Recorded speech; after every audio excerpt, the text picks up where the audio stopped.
कहते मोरा दिलवा तोड़ा दिलक भोला जी।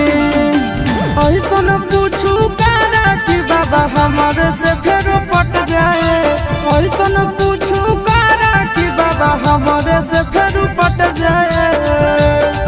गोरखी के बियाहवा कट जाए आ चढ़ल तिलक पलट जाए, गोरखी के बियाहवा कट जाए आ चढ़ल तिलक पलट जाए।